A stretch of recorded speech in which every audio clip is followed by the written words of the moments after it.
In the history, you typically hear a story about pain which is localizing in a specific part of the abdomen.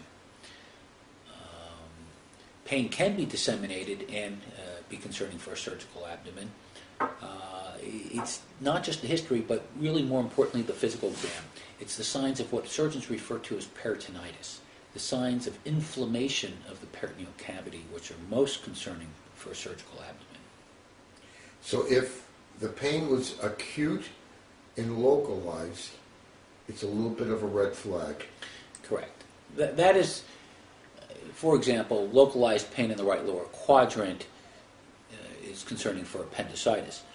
But we have to remember that when the appendix perforates and there's disseminated peritonitis, the pain will be generalized. So while localized pain is concerning, it does not mean that you can't have a surgical problem if the pain is diffuse. And sometimes if it ruptures, they have a little calm period where the pain actually is gone. That's what the textbook says. I'm not really sure that occurs, but that's what's reported to be the case. Well, the kid may not be crying out in pain. Maybe he's healing because it's not the same intensity. Right. When the appendix, when a child has appendicitis and the pain is localized, there is peritoneal inflammation in the right lower quadrant from inflammatory products from the obstructed appendix. With perforation, there is a sudden surge of materials from the appendix that can permeate around the abdomen and cause worse pain. So in other words, if you're not sure, it should be evaluated by someone. You don't sit on some of these things for days and days if it's really acute pain. Is that true? Absolutely. Appendicitis is preferentially diagnosed before it ruptures. I think most people realize that.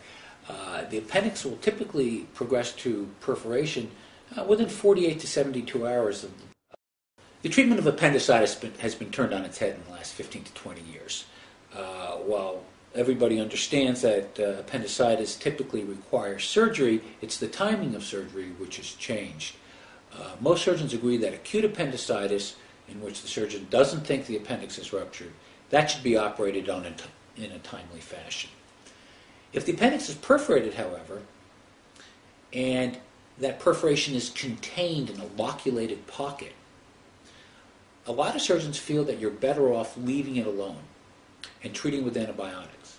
In the process of operating on that child, the collection of infection in the right lower quadrant will be disseminated around the abdomen, and thus the patient will be converted from a child who is relatively well appearing with perforation to one who's quite ill.